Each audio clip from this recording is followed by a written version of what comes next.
देखिए, एक्सरसाइज जो हम लोगों की चल रही है मिसलेनियस, ठीक है। उसके 1 से लेके 7 तक क्वेश्चन हमने करा दिए 2 पार्ट में। अब तीसरा पार्ट है, मैट्रिक्स चैप्टर है आपका क्लास 12 के लिए, ठीक। क्वेश्चन नंबर 8वां देख लो, क्या गिवन है। गिवन है हमको ए इज इक्वल टू, ये मैट्रिक्स गिवन है 3 1 -1 और 2, ठीक है। सो क्या करना है, a square minus 5a plus 7i is equal to 0, ये हमको शो करना है। सबसे पहले क्या करेंगे, ए स्क्वायर निकाल लेंगे। तो ए स्क्वायर के लिए क्या करेंगे, मैट्रिक्स ए को ए से मल्टीप्लाई कर देंगे। यहाँ पे कहते हैं 3 है, 1 है, -1 है, 2 है। यहाँ पे 3 1 -1 2। अब इन दोनों को मल्टीप्लाई करते हैं, ठीक है। पहली रो, पहला कॉलम ये रहा। 3 का 3 से मल्टीप्लाई होगा कितना हो जाएगा 9। 1 का मल्टीप्लाई -1 से होगा तो -1। अब पहली रो सेकंड कॉलम, ये सेकंड कॉलम रहा। 3 का मल्टीप्लाई 1 से होगा 3, 2 का 1 का मल्टीप्लाई 2 से होगा तो 2। अब देखो, अब क्या करना है, सेकंड रो लेनी है। सेकंड रो फर्स्ट कॉलम, ठीक है। -1 का 3 के साथ मल्टीप्लाई होगा तो माइनस का 3, ये माइनस का। और 2 का -1 के साथ मल्टीप्लाई होगा तो -2। सेकेंड कॉलम -1 का 1 के साथ आएगा तो क्या आएगा -1। 2 का 2 के साथ होगा कितना आएगा 4। इसको सॉल्व करेंगे तो हमारे पास ए स्क्वायर आ जाएगा, क्या आएगा 8 5 माइनस का 5 और 3, ठीक है। ये ए स्क्वायर आ गया। अब क्या करना है, इसमें वैल्यू पुट कर देना है। इक्वेशन नंबर 1 कर दो, इन इक्वेशन फर्स्ट सारी वैल्यू पुट कर दो। ए स्क्वायर की वैल्यू हम निकाल चुके, इसको रख दो। पहले लिख दो एक बार, a square minus 5a plus 7i is equal to 0। इसमें वैल्यू पुट करना है ए स्क्वायर की वैल्यू ये निकाली हमने 8 5 -5 और 3 प्लस माइनस 5a। ए की वैल्यू क्या है 3 1 -1 2, ठीक है। अब प्लस 7i, आई क्या मानेंगे, आइडेंटिटी मैट्रिक्स, ठीक है। जिस ऑर्डर में बी है उसी ऑर्डर में मानेंगे। इसको सॉल्व करते हैं, तो इसको पहले ऐसे लिख दो 8 5 -5 3। अब 5 को मल्टीप्लाई कर दो अंदर, क्योंकि किसी भी मैट्रिक्स में जब किसी कांस्टेंट से मल्टीप्लाई किया जाता है तो वो कांस्टेंट जो होता है सारे एलिमेंट में मल्टीप्लाई करेगा। इसलिए जो 5 है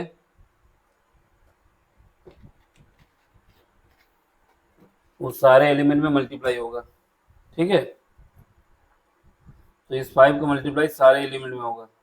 3 के साथ आएगा तो 15 आ जाएगा, 1 के साथ होगा तो 5 आएगा, -1 के साथ होगा तो -5 आएगा, 2 के साथ आएगा तो 10 आ जाएगा।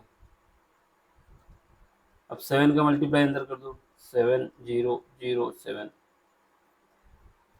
अब सॉल्व करना है, तो सबसे पहले इन दोनों को सॉल्व कर लो, इसको और इसको सब्ट्रैक्ट करना है, ठीक है। 8 में से 15 जाएंगे कितना बचेगा -7। 5 में से 5 जाएगा 0, -5 में से -5 जाएगा 0, 3 में से 7 10 जाएगा तो माइनस का 7। अब ये वाला लिख दो, सॉरी। तो ये दोनों को जब एडिशन करोगे तो सेम मैट्रिक्स है, बस माइनस का अंतर है। क्या आएगा? 7 - 7 0 0 0, 7 - 7 0। तो ये आपका प्रूव हो गया कि हाँ, ये इसका मतलब ये सही है। Hence proved, hence proved. ठीक है, अगला क्वेश्चन देखो, क्वेश्चन नंबर 9। क्वेश्चन नंबर 9 में क्या कह रहा है? एक्स की वैल्यू फाइंड करना है। ठीक, गिवन है, ये जो गिवन है उसको लिख दो। गिवन क्या है? जो गिवन है उसको लिख देते हैं। पहला मैट्रिक्स है x -5 -1 1 0 2 0 2 1 2 0 3।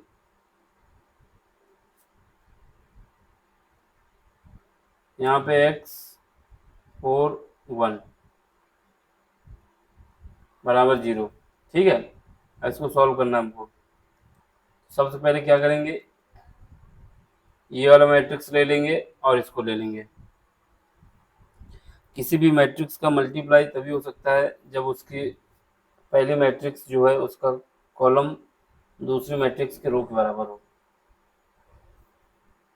तो इसमें कितने कॉलम है? 3 है। इसमें रो कितनी है सेकंड वाले में? 3। इसका ऑर्डर कितना है? ऑर्डर यहाँ पे कहाँ लिखे हैं? इसका ऑर्डर 3 क्रॉस, सॉरी 1 क्रॉस 3 है। इसका ऑर्डर 3 क्रॉस 3 है। तो ये दोनों सेम है, इसलिए मल्टीप्लाई हो सकता है। ठीक है, चलो पहले इनको मल्टीप्लाई करते हैं। ये लेंगे क्या? पहली रो, ये रो लेंगे इस मैट्रिक्स का, और दूसरे मैट्रिक्स का पहला कॉलम लेंगे। तो मेरा पहला एलिमेंट आएगा, x का मल्टीप्लाई 1 के साथ आएगा तो x, -5 का 0 के साथ होगा 0, -1 का 2 के साथ होगा -2।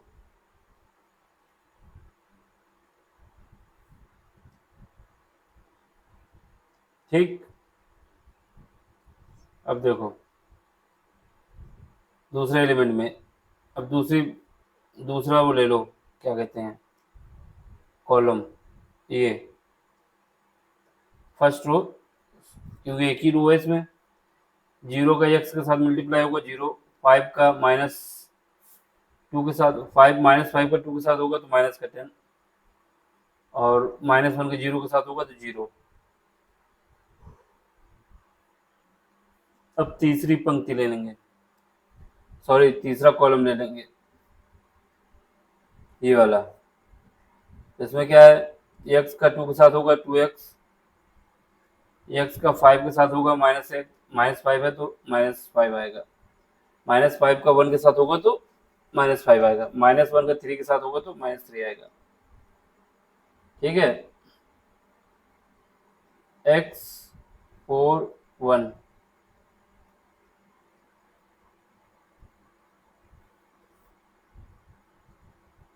चलो यहाँ पे क्या आएगा, x -2, यहाँ पे -10, यहाँ पे क्या आएगा 2x -8, और एक ये रहा x 4 1। अब इन दोनों को मल्टीप्लाई आपस में करेंगे तो इसमें क्या है, रो ले लेंगे,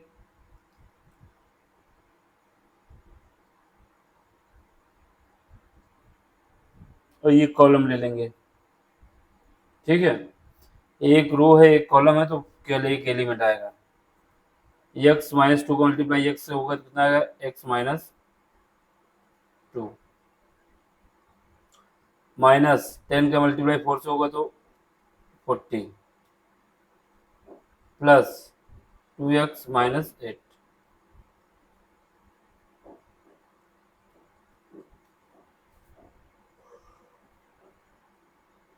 ठीक है, एक एलिमेंट है वो 0 के बराबर है, इसको मल्टीप्लाई करो, x square minus 2x minus 40 और ये माइनस का 8 तो 48 प्लस का 2x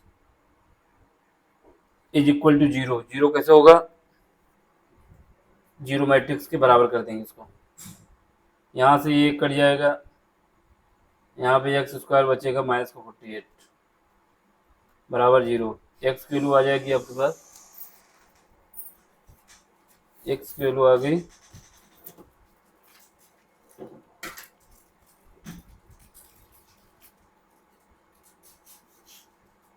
एक्स स्क्वायर आ जाएगा आपका 48।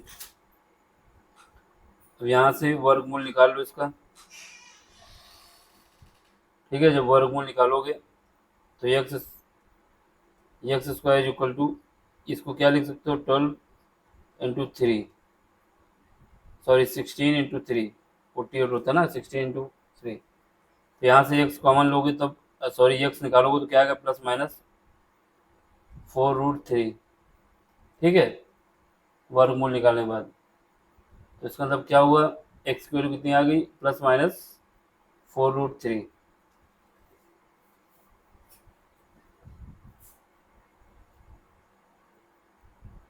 ये रहा आंसर। अगला क्वेश्चन देखो, क्वेश्चन नंबर 10। 10 में क्या कह रहा है कि देख लो, एक मैन्युफैक्चर प्रोड्यूस करता है 3 प्रोडक्ट। जो मैन्युफैक्चर है वो 3 प्रोडक्ट बनाता है, पहला एक्स है, फिर वाई है, फिर जेड है। किसके लिए सेल करता है, कहाँ करता है, 2 डिफरेंट मार्केट हैं, साल भर का उसका इंडिकेशन दिया गया है। मार्केट एक ये रही, एक मार्केट ये रही, 2 मार्केट। पहला जो एक्स है उसका जो प्रोडक्ट बना है वो 10,000, जो वाई है उसका प्रोडक्ट 2,000 और जो जेड है उसका प्रोडक्ट 18,000 पहली मार्केट में भेजा है। मतलब जो मैन्युफैक्चरर है, जो बनाता है प्रोडक्ट, उसने पहली मार्केट में एक्स का जो अमाउंट भेजा है, मतलब कितना प्रोडक्ट भेजा है, 10,000, जबकि वाई के लिए भेजा है 2,000 का प्रोडक्ट, और जेड का प्रोडक्ट जो भेजा है वो 18,000 का। वहीं दूसरी मार्केट में एक्स वाला भेजा है 6,000, वाई वाला भेजा है 20,000 और जेड वाला भेजा है 8,000। पहले पार्ट देखो, पहले पार्ट में बताया जा रहा है कि जो प्रोडक्ट एक्स है उसके लिए जो कास्ट है, उसकी जो कॉस्ट है, if the unit sale price, जो सेल प्राइस है सॉरी, वो कितनी है, 2.5 रुपये, यानी 2.5 रुपीज़। वाई के लिए जो उसका सेल प्राइस है वो 1.5, जबकि जेड के लिए जो उसका सेल प्राइस है वो 1 रुपये। अब फाइंड करना है total revenue in each market with the help of matrix algebra. तो वो मैट्रिक्स एलजेब्रा का यूज करना है। ठीक, और आपको टोटल रेवेन्यू कॉस्ट बतानी है, पहली मार्केट और दूसरी मार्केट। ठीक है, पहली मार्केट और दूसरी मार्केट का अलग अलग। ठीक, तो एक बात ये याद रखना, क्योंकि हमको क्या करना है, सेल का जितना सेल किया है और जितना प्रोड्यूस किया है प्रोडक्ट, जितने रुपए में सेल किया है, जब इन दोनों को मल्टीप्लाई करेंगे तभी हमारे पास निकल के आएगी टोटल कॉस्ट। ठीक है, तो हम क्या करेंगे, अगर एक को कॉलम वाइज मानेंगे दूसरे को रो वाइज मानना पड़ेगा, क्योंकि तभी इनका मल्टीप्लाई हो सकता है, नहीं तो नहीं हो पाएगा। समझ रहे, अगर पहली मार्केट को जो प्रोडक्ट हुआ है, तो इसमें मान लेते हैं जो मैट्रिक्स रूप बनेगा प्रोडक्ट का, क्या बनेगा, एक्स वाई जेड दिया हुआ है आपको, तो पहली मार्केट का पहला कॉलम हो जाएगा या फिर रो हो जाएगी, दूसरी मार्केट की दूसरी रो हो जाएगी। तो पहली मार्केट में कितना है, एक्स 10,000, वाई 2000, ये रो वाइज चल रहे हैं, कॉलम में भी रख सकते थे। और तीसरा क्या है, जेड 18,000, ये हम रो वाइज मान रहे हैं। पहली मार्केट हो गई। दूसरी मार्केट में 6,000, एक्स गया, 20,000 गया कौन, वाई, और 8,000 गया जेड। ठीक है। अब हमें क्या करना है, इनका कॉस्ट प्राइस जो है उसको, इसको हमने रो में लिया है, तो अगले वाले को कॉलम में लेना होगा। अगर कॉलम में नहीं लोगे तो इनका प्रोडक्ट नहीं हो पाएगा। देखो यहाँ पे हम दिखा दे रहे हैं, पहले पार्ट को हमने, जो पहली मार्केट है, ये जो ब्रैकेट में बंद हो रही, ये पहली मार्केट की पूरी डिटेल है। इसको हमने कैसे लिया है, रो वाइज लिया है, मार्केट फर्स्ट, रो वाइज।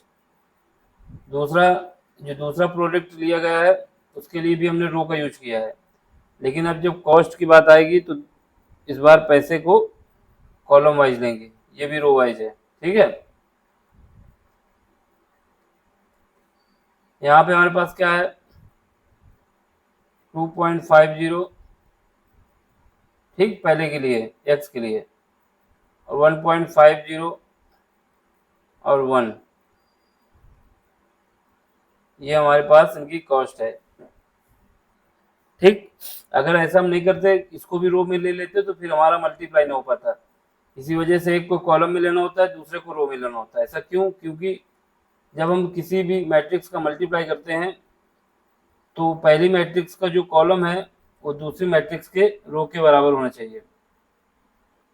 पहली मैट्रिक्स का कॉलम दूसरी मैट्रिक्स के रो के बराबर होना चाहिए। तो यहाँ पे इसको, इसमें देखेंगे तो कितने कॉलम है, 3, जबकि इसका ऑर्डर क्या आएगा आपके पास, इसका ऑर्डर आएगा 3x1। तो पहली मैट्रिक्स का कॉलम दूसरी मैट्रिक्स का रो आपस में बराबर होगा, तभी इनका प्रोडक्ट हो सकता है, नहीं तो नहीं हो पाएगा। अगर हम दोनों को रो वाइज ले लेते ना, तब ये ना हो पाता। ठीक है। अब कुछ नहीं, सीधा मल्टीप्लाई कर दो दोनों मैट्रिक्स का। एक बार लिख देते हैं नीचे, फिर कर देते हैं।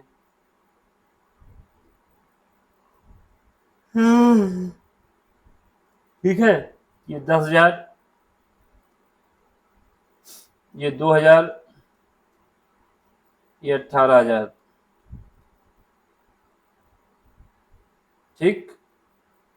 Second market 6,000, 20,000, 8,000।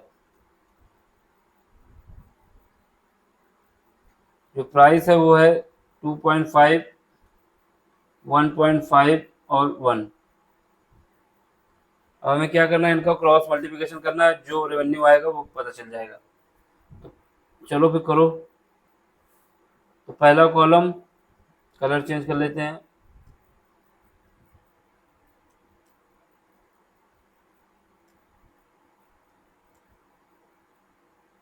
पहली रो,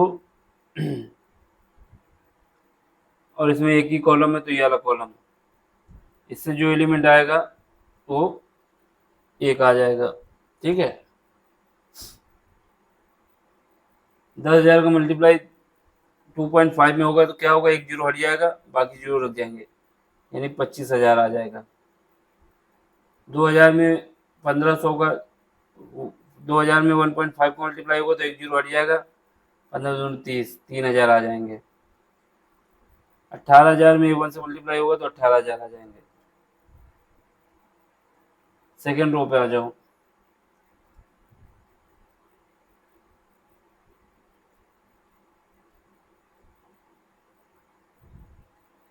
छह हजार का 2.5 से मल्टीप्लाई होगा तो कितना आ जाएगा, 6×5 = 30, एक जीरो हट जाएगा।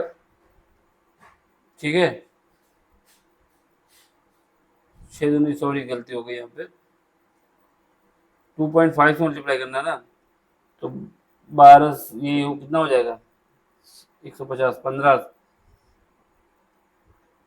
15,000। ठीक है। इसका इसके साथ होगा तो एक जीरो हट जाएगा, 30,000। ठीक। अब इसका 1 का 8,000 का होगा तो जो टोटल रेवेन्यू आ गए इन सबको ऐड करना, सॉरी बीच में प्लस लगेगा, भांग खाली होगा भैया।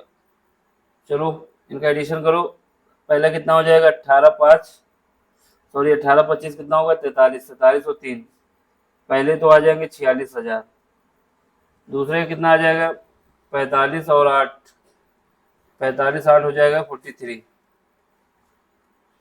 तो एक हमारा जो रेवेन्यू आया है वो कितना आया 46,000, दूसरा 43,000, 53 आ रहा है, कहीं गलत हो गया क्या? जरा देखो फिर से, 15 और 30 45 तो यही हो जाएगा, 8,000 और जोड़ दो कितना आएगा 53 आएगा। गलती हमने कर दी,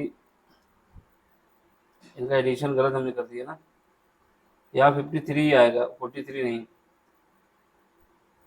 इन सबको ऐड करो कितना आएगा 53,000।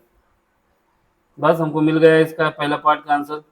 जो टोटल रेवेन्यू आया मार्केट ए में कितना आया 46,000 और मार्केट बी में 53,000। ठीक है, अब सेकंड केस देखो, टोटल रेवेन्यू इन मार्केट ए,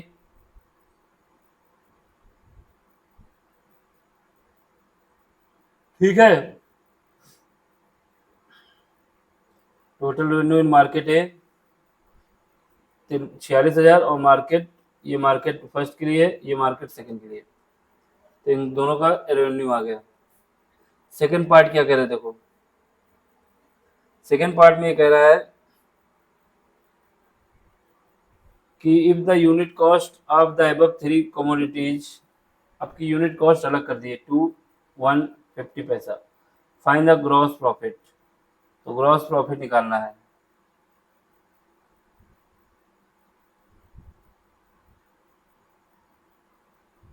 ठीक है, निकालते हैं फिर। इस बार क्या है कॉस्ट प्राइस चेंज हो गया है, बाकी तो ऐसे ही रहेगा, बस कॉस्ट वाला चेंज हो जाएगा। बी का सोल्यूशन, बाकी ऐसे का मतलब है कि ये 10,000 रहेगा,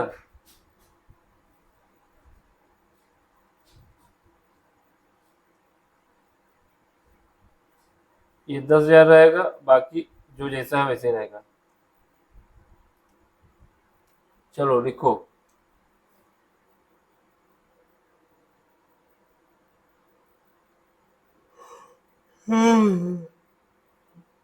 तिरछा क्यों बन रहा भाई, नींद में हो गया लग तो रहा है। इसको सीधा बनाओ भाई, तिरछा क्यों बना रहे हो?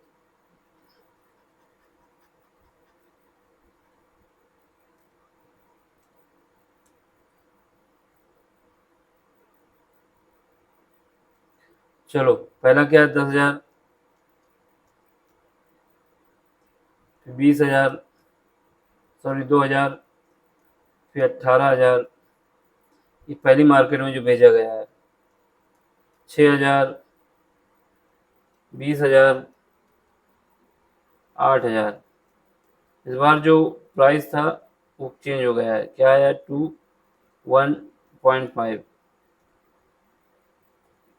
1.5। अब हमें क्या करना है, इनका मल्टीप्लाई करना है, करो फिर।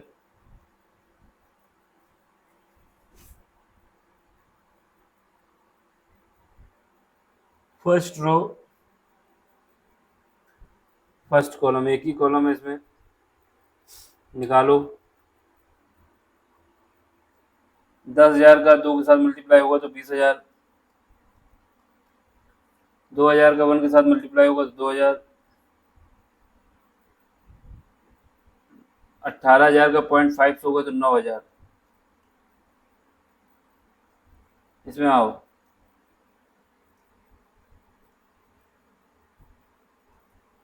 इस रो पे आओ, ठीक। 6,000 का होगा कितना आएगा 12,000, प्लस 20,000 का 1 से मल्टीप्लाई होगा तो 20,000, प्लस 0.8 का मल्टीप्लाई होगा, 0.8,000 का मल्टीप्लाई होगा तो 0.5 में 0.5 से मल्टीप्लाई होगा तो आधा हो जाएगा 4,000। तो इसका टोटल कितना निकल आएगा 20, 22, 22 और 9 31, तो एक तो निकल आया 31,000। इसमें आओ 20 और 12 32 4 36।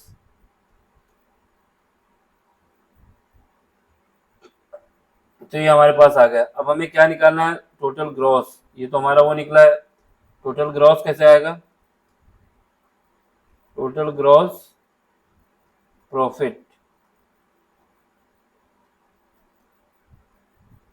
Total gross profit. ठीक है, चलो इसको भी निकालते हैं। ये हमारा है 31,000 36,000। इसका डिफरेंस और जो पहले दिया वही हमारा ग्रॉस है। जो पहले निकला था, क्या निकला था, जो पहले रेवेन्यू निकला था ए माइनस बी जो आएगा, यही हमारा ग्रॉस आएगा। पहले जो पहले पार्ट में निकला था उसको रखो, ऐसे नहीं बनेगा। इक्वेशन नंबर डाल दो, ये इक्वेशन नंबर फर्स्ट, ये इक्वेशन सेकेंड। अब यहाँ पे ये मिटा दो।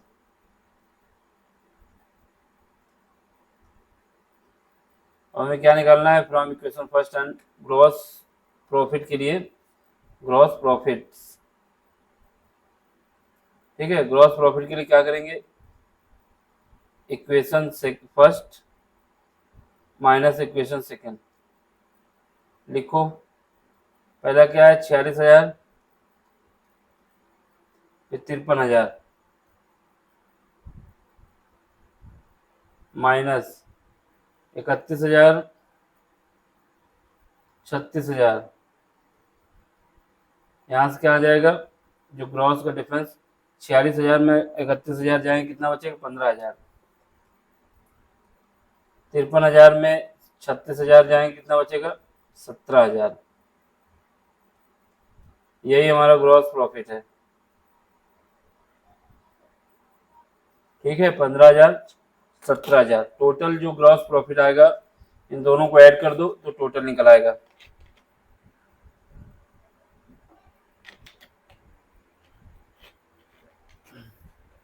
पंद्रह हजार और 17,000 को जब ऐड करेंगे तो हो जाएगा 32,000। समझ गए, 32,000। अब क्या करना है, आगे बढ़ो।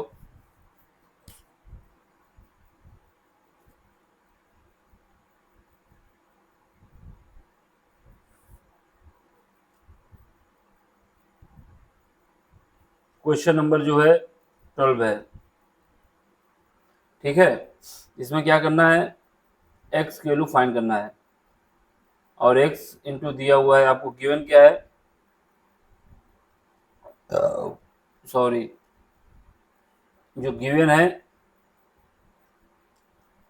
वो ये गिवन है कि मैट्रिक्स एक्स है जिसका मल्टीप्लाई हो रहा है 1 2 3 4 5 6। ठीक है, जो रिजल्ट आ रहा है वो आ रहा है -7 -8 -9। यहाँ पे आ रहा है 2 4 6। ठीक, तो हम क्या करेंगे, सबसे पहले मान लेंगे लेट एक्स मैट्रिक्स जो है वो 4 एलिमेंट है, जिसमें दो दो हैं, कौन से, ए बी सी डी। ठीक है,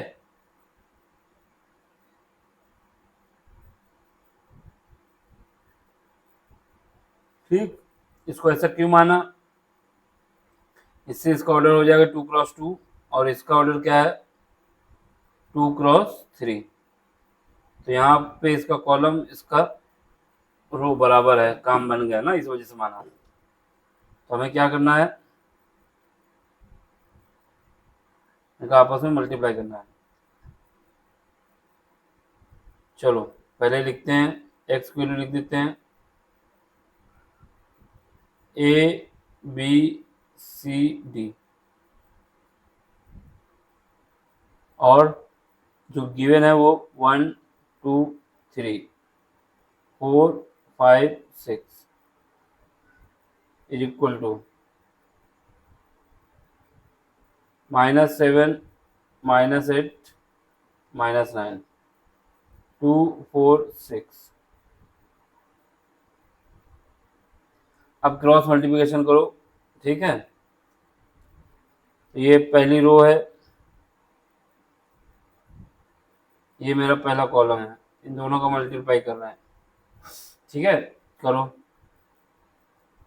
ए का मल्टीप्लाई 1 के साथ आएगा तो ए आएगा, बी का मल्टीप्लाई 4 के साथ आएगा तो प्लस का 4 भी आएगा। पहला एलिमेंट आ गया। अब क्या करेंगे, सेकंड रो ले लें, सॉरी सेकंड कॉलम, रो तो अभी फर्स्ट ही चलेगी। सेकंड कॉलम ये रहा, ए का मल्टीप्लाई 2 के साथ आएगा तो कितना आएगा, 2a।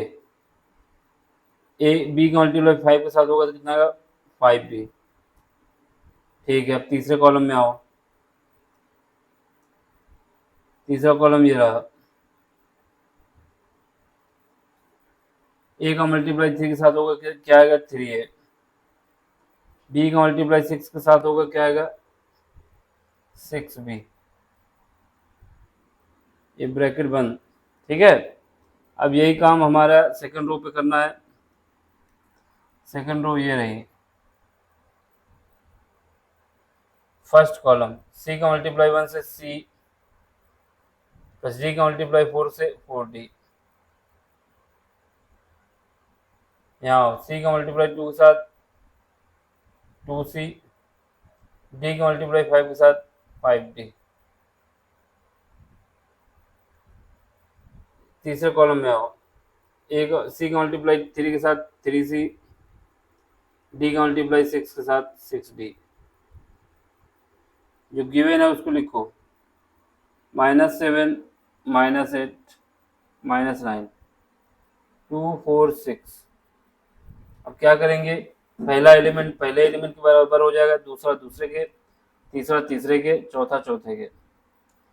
ये वाला एलिमेंट पहले एलिमेंट के बराबर हो जाएगा, दोनों इक्वल है ना,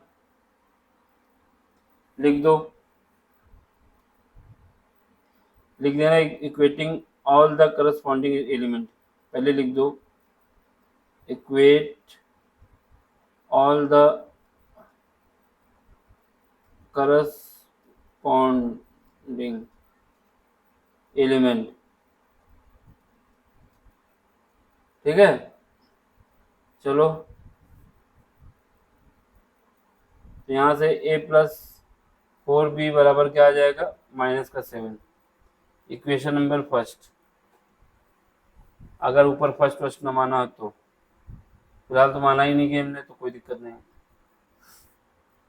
अब सेकेंड एलिमेंट सेकेंड के बराबर हो जाएगा, यानी ये वाला एलिमेंट इसके बराबर हो जाएगा। तो यहाँ पे क्या आएगा, 2a plus 5b is equal to -8। ठीक, ये इक्वेशन हो जाएगी आपके पास 2। इन दो इक्वेशन को सॉल्व करोगे तो ए बी आ जाएगा, तीसरे को रखने की जरूरत ही नहीं है, ठीक है। बाकी अब क्या है, ये वाला एलिमेंट देखेंगे, ये इसको बराबर करेंगे किससे, इसके 2 के। कलर चेंज कर लेता हूं, यानी c plus 4d is equal to आ जाएगा 2। ये इक्वेशन 3 आ गई। अब यहाँ पे आओ, इस पे क्या है, 2c plus 5d is equal to 4।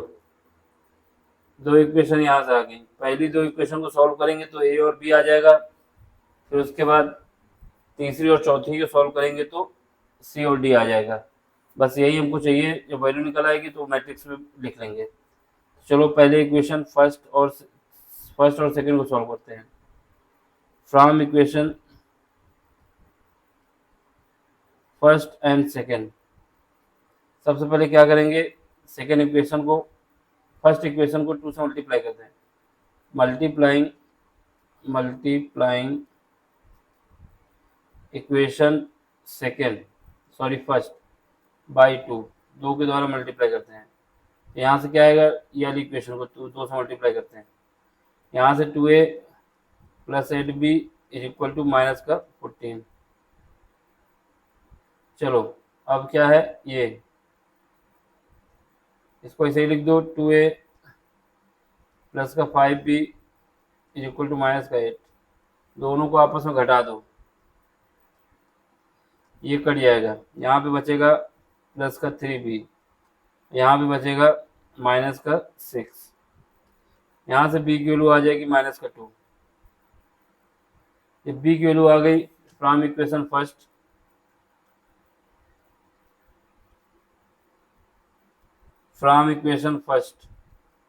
First में b is equal to -2 put करो। जब पुट करेंगे तो क्या आएगा, a b की कितना है -2, और ये इसमें पुट कर रहे हैं 4b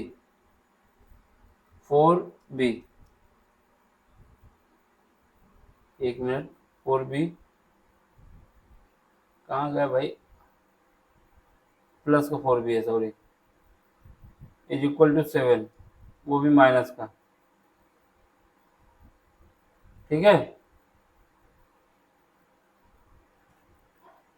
चलो फिर अब इसके क्या है, b की वैल्यू हमको पता है -2 है, तो a 4 -2 रखो यहाँ पे, माइनस का 7।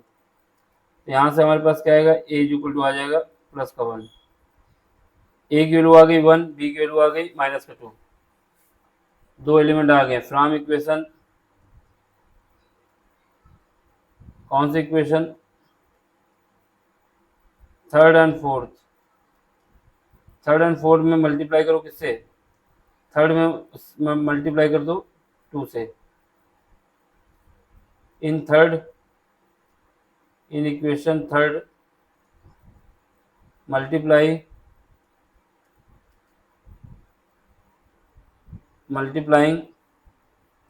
2 लिखो। अब इसके बाद इक्वेशन कलर चेंज कर लेते हैं, ठीक है, इसको लिखते हैं। पहली इक्वेशन क्या है, तीसरी, ये इसको हमको क्या करना है, 2 से मल्टीप्लाई करना है। तो 2 + 8d is equal to 4, 2 + 2c + 8d is equal to, जब 2 से मल्टीप्लाई करके रखना है 2 यानी 4। ठीक, आगे वाली इक्वेशन और क्या थी, 2c + 5d is equal to 4, 2c + 5d is equal to 4।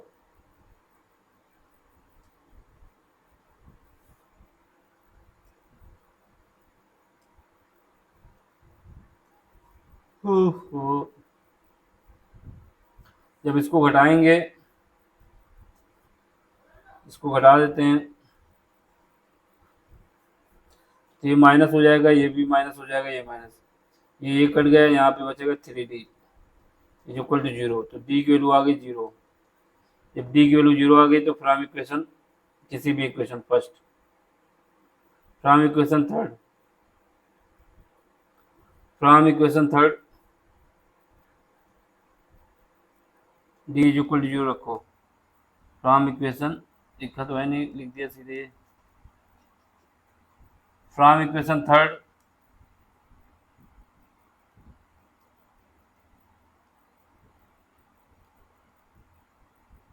From equation third, अब क्या करना है, इक्वेशन थर्ड को d बराबर 0 पुट करना है। d बराबर 0 पुट करेंगे क्या आ जाएगा,